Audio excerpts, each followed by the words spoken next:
We just got back from Olean, the town of the good Dunkin' Donuts. The town of the best Dunkin' Donuts. We went for one last little quick trip. Obviously, as you probably saw from the last few days of footage, mostly just did some drone shots of the area. It's like probably my favorite place to fly the drone. But we just did a 6.5, well, I guess actually 7.5 hour drive, and we made it in pretty darn close to set that 7.5 hours. We've done it as long as 12, but I think this year, the kids are just getting older, where we're able to do it in an incredible time. We stopped three times. One of them was a little bit longer for lunch. The other two weren't as long, and we had a lot of omens that were not ideal. A semi truck almost ran us off the road at one point, because I'm just looking at him and he just looks like he's doing that thing where they start to move, but you know, those semis can kind of like waver in the lane, and I'm watching him and I'm like looking at his blinker, waiting to see his blinker, and then I'm like, no, but he is changing lanes. And then there was somebody to the left of me, so I just slammed on the brakes and like got out between them, but he got, you know, probably about halfway into my lane before jerking back over. And so that was pretty spooky, you know, that always sends your legs tingling. And then we hit a bird, just a little sparrow came down, smashed into the windshield, definitely killed on impact, but thankfully my windshield, what's important is my windshield was not damaged. What else?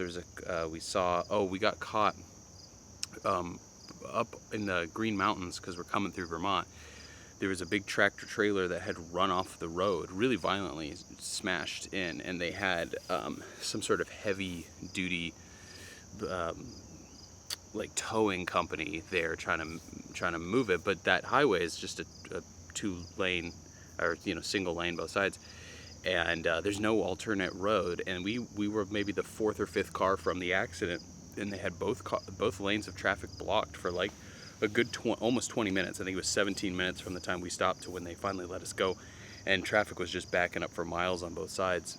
And we're like, man, thank God. First of all, we said thank God we were not in the accident that this guy's in, and two, we were so glad that we were in the front of the line, because once traffic started moving, you know, if you were in the very back of that, you could have been sitting. I mean, it could have been a slowdown that lasted a very long time. So we got through there.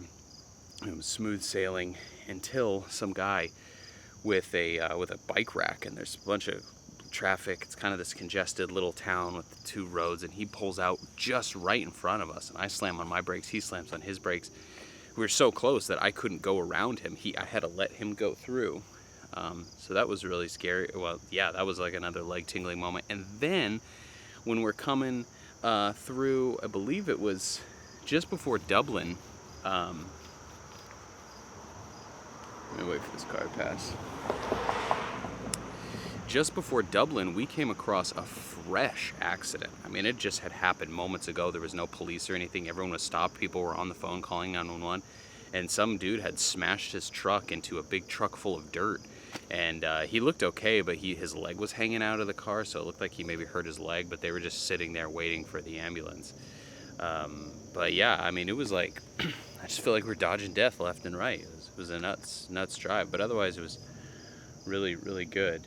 Again, you know, just with the kids, we're so used to always having babies or newborns when we make this drive. So this summer we have 2 kids that are like in the age bracket where they will just play, like Caden just played Switch the whole way, and Evelyn just watched some stuff on the iPad, and we were able to just do a couple quick stops and make great time. So we were pretty excited about that whole new chapter for road tripping.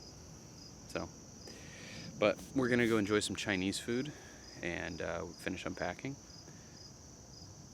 And yeah, this is kind of the conclusion of the summer for us in terms of summer break. Caden starts school in a week, and we don't have any other vacations planned, so yeah, on to fall. We've got to make our fall vacation plan now.